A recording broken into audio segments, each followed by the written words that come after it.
Oi, gente. Olá, boa tarde. Como é que vai? Tudo bem? Vamos fazer esse videozinho ao vivo aqui para poder a gente dar a nossa participação, nossa contribuição nesse setor maravilhoso que é o de energias renováveis e dizer que eu estou muito satisfeito, né, com os projetos que têm acontecido, né, os projetos que estão sendo aprontados e os que estão vindo pela frente. Eu sou Roberto Cláudio Moreira, né?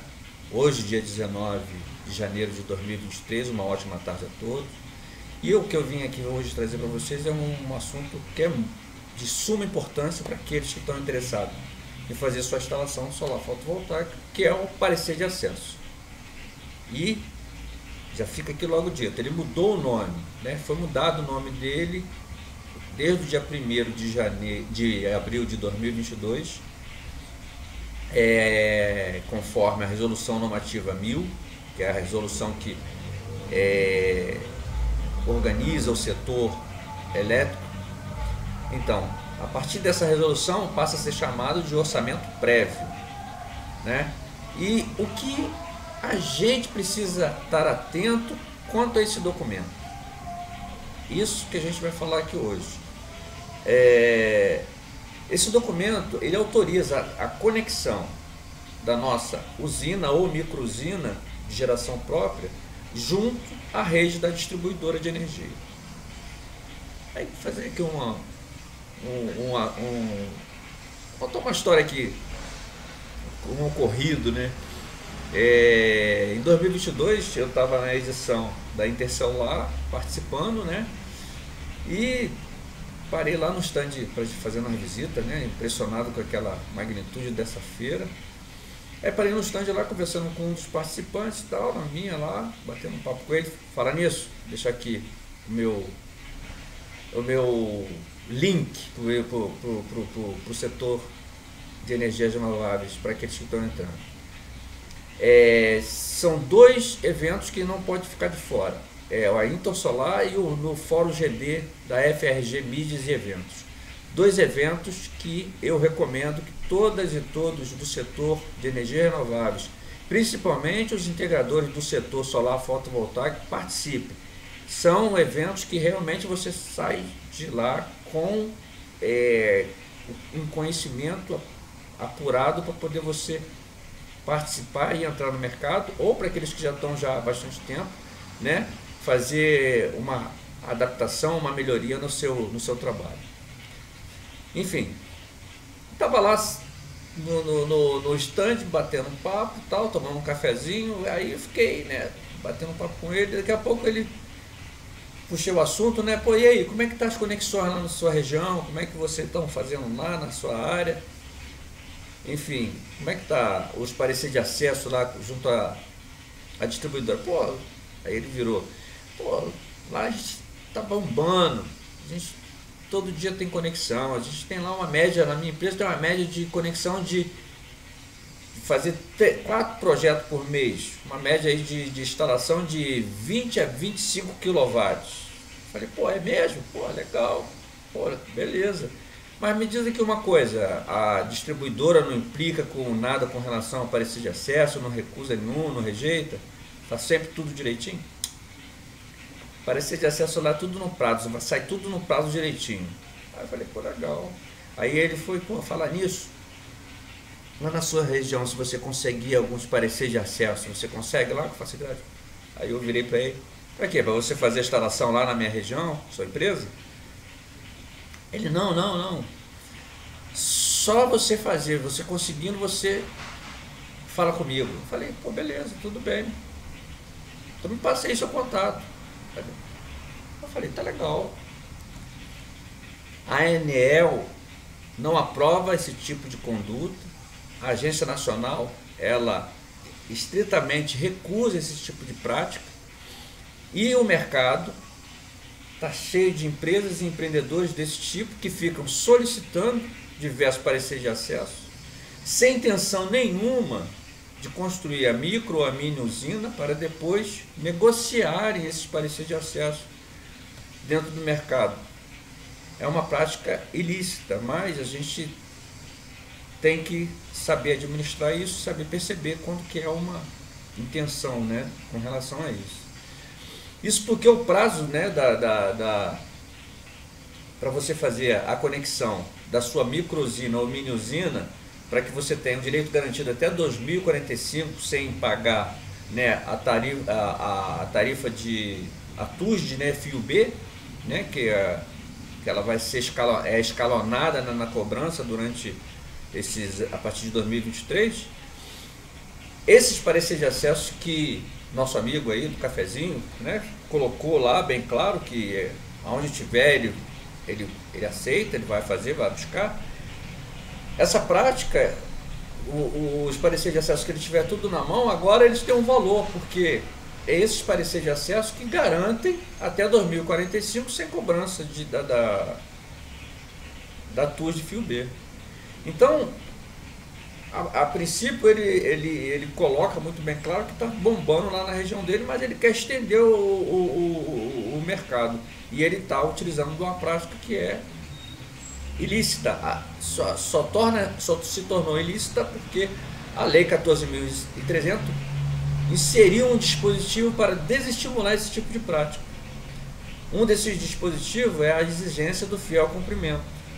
O outro dispositivo é uma restrição à possibilidade da troca da titularidade do parecer de acesso ou mesmo do contrato de uso do sistema de distribuição, o CUSD. Antes da efetivação da Lei 14.300, a ANEEL já se manifestava por via administrativa com observância da troca da titularidade do parecer de acesso. Onde somente só poderia fazer a troca da titularidade da unidade consumidora ou do contrato de uso do sistema de distribuição, CUSD. O CUSD é o documento assinado pelos empreendedores das usinas conectadas em média ou alta tensão. Esse é um outro documento que tem na hora que você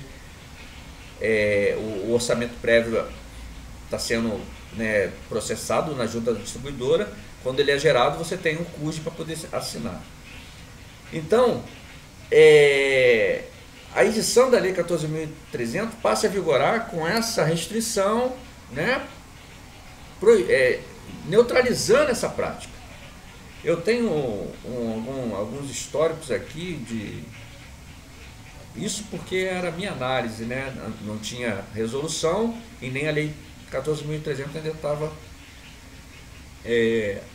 pronta, estavam só em debate. Então muitas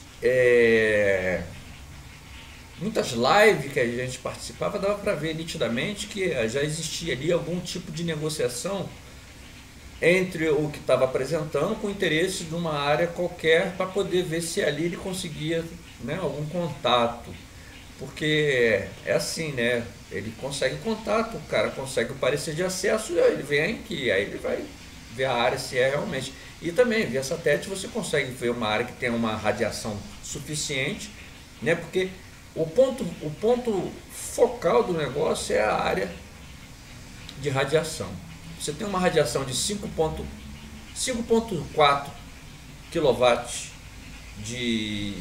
kW metro quadrado, né, de radiação. Você tem aí uma redução no gasto com o uso de motos fotovoltaicas. É só isso. Eu não vou falar muito aqui porque senão a gente toma muito tempo para falar sobre isso. Então a ANEEL, né, essa troca da titularidade da unidade consumidora, tem alguns pontos que devemos ter o máximo de atenção. É assim, se você solicita a vistoria de um lado e do outro, você já pode pedir a troca da titularidade daquela unidade consumidora. E de acordo com a vedação que a Lei 14.300 traz em seu texto, possibilita a troca não somente da unidade consumidora, mas também do CUSD, né, que é o contrato de uso do sistema de distribuição, e também do CNPJ do empreendimento. Então, notem que a 14.300 ela vem estabelecer uma regra correta de você fazer a conexão e também restringir uma prática que já estava sendo vista, né, tanto pela ANEEL, que reprovava a prática, e que a gente tinha já empreendedores desse tipo visando, né, a edição da Lei 14.300, que a gente sabe muito bem, tem também lá no seu artigo 6º, né, na Lei 14.300, expressamente lá colocado que é proibido a negociação, a comercialização de parecer de acesso, uma conduta que mesmo antes da lei, né, a ANEEL nunca incentivou tal prática e nunca aceitou, mas também ela nunca expressou isso em nenhuma norma regulamentar. Então fica aí essa dica na hora que você for pegar e tratar do seu projeto de energia solar fotovoltaica para a sua unidade consumidora, fique atento com relação à troca da titularidade, claro, evidente, com a sua empresa que vai estar fazendo o empreendimento. E se você for fazer um projeto que é para fazer locação dessa usina, ficar atento sobre isso também, tá bom? Tá aí o recado, tá? Se você estiver querendo adquirir algum projeto, tenha muita cautela na forma, né, na qual você vai fazer isso, para que você não possa, né, acabar fazendo um negócio que seja vedado legalmente e que pode gerar algum tipo de penalização mais severa para o seu empreendimento, tá bom? É isso que a gente tem que estar tratando na geração distribuída, ajudar aquele interessado a ele entrar no mercado, produzir sua própria energia elétrica a um custo adequado, mais barato, claro, evidente, pagar uma energia mais barata e não ter problema nenhum com a justiça. Espero que vocês tenham gostado dessas informações. Se você tiver alguma dúvida, né, ou sugestão de algum assunto que a gente possa trazer e para a gente poder bater papo aqui, e o Instagram ou no YouTube ou até no Facebook, a gente bate um papo, né, na minha página no Facebook, lá no Porto Mix Solar. Eu tenho uma outra página também, que eu tenho outro Facebook que se chama Nova Sociedade, que a gente também dá esse suporte, que é para poder a gente trazer aí essa ideia, né, de um mundo mais limpo, com energia limpa e trazendo aí facilidade, simplicidade para aqueles que estão interessados em entrar para o setor e não gastar muito dinheiro, né, porque às vezes é muito caro você se deslocar de uma região, né, vamos dizer assim, eu aqui de São Gonçalo eu tive que fazer vários cursos, né, então eu tinha que sair daqui de São Gonçalo, gastar uma passagem de ônibus que custava R$14 para ir até uma região no Rio, pegar mais um outro ônibus, enfim, dava aí um gasto aí mais ou menos de uns 60 ou 70 reais por dia, e que uma pessoa, né, comum daqui da nossa região que tem um interesse, né, em trabalhar com energia renovável, né, uma pessoa humilde, que eu também tenho, eu sou humilde, não tenho riqueza, não tenho, mas enfim, a gente prestar esse serviço para nossos interessados daqui da nossa região, para que eles tenham oportunidade também no setor. Não ficar restrito só aonde tenha os recursos para ir até o local. Aqui a gente vai fazer a leitura, vai fazer o conhecimento, vamos fazer o estudo e vamos fornecer ele gratuitamente para que a pessoa tenha oportunidade também, tá bom? Eu faço muito aqui uma linha de evolução. Se desde lá de 2012, na resolução normativa, né, 482 de 2012, eu já tivesse aqui uma escola que pudesse passar essas informações, que eu já tenho estudado isso desde lá, que pudesse passar essas informações gratuitamente para aquelas crianças que estão interessadas, uma criança, por exemplo, de 14 anos, né, de lá de 2012 até 2022, né, ano passado, 10 anos, ele já estaria preparado para poder fazer aí uma ótima instalação, estaria no setor, de repente estaria já como um engenheiro para a área de energia renovável e ajudando o planeta. Era isso, uma ótima tarde a todos, fica aí mais essas informações para ajudar aí no nosso setor, tá bom? Uma ótima tarde.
A geração de energia elétrica solar fotovoltaica representa uma fonte limpa e sustentável de eletricidade, sem emissão de gases de efeito estufa e com baixo impacto ambiental.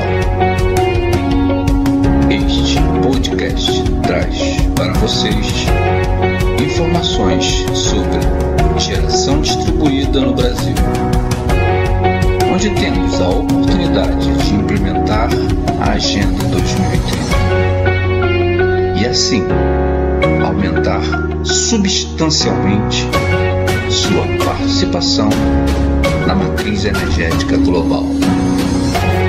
Seja bem-vindo.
Oi gente, boa tarde. Hoje, dia 24, último dia da feira. Vamos participar aí para conhecer mais um pouco aí do módulo fotovoltaico de última geração, os equipamentos de abastecimento de veículo elétrico e os inversores, né? Microinversor, inversores híbridos. Vamos dar uma olhada. Primeiro vamos fazer aqui um zoom aqui na entrada aqui para poder a gente ter uma noção da dimensão da feira.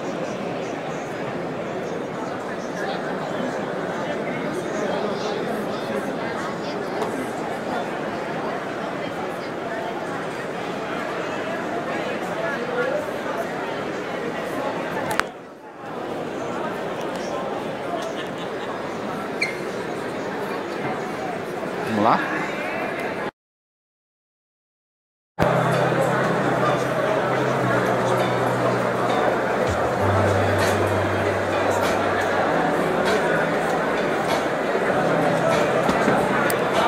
Bem, gente, estamos aqui agora no stand da Aldo Solar, com mais uma construção de carregador de veículo. Esse aqui é o Thor, 7 kW. Vamos dar uma olhadinha.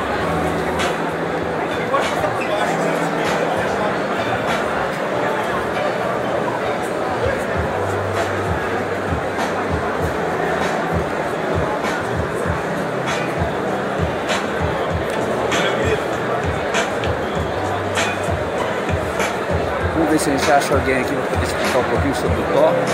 E esse Thor 40 kW, trifase 380 volts.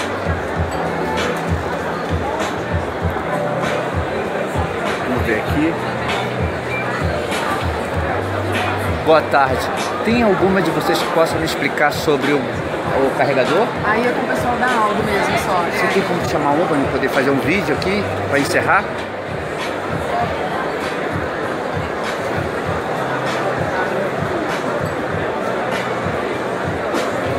Gostou da feira? Enquanto isso, a gente vamos conversando. Vamos começar com o seu nome? Sasha. Vamos falar um pouquinho com Sasha. Sim, gostei da feira. A gente veio pela Mini Cooper, né, para apresentar um carro totalmente elétrico aqui na feira, junto com a Aldo, que será um carro premiado pela Aldo aí para os clientes que consumirem uma quantidade de kits. Pô, legal. Então temos aí, ó, uma oportunidade de quem compra pela Aldo, né, o sorteio de um veículo elétrico. Enquanto isso, a gente vai aguardando aqui um especialista para poder falar um pouco sobre o carregador e a gente vai dar uma olhada aqui nos inversores.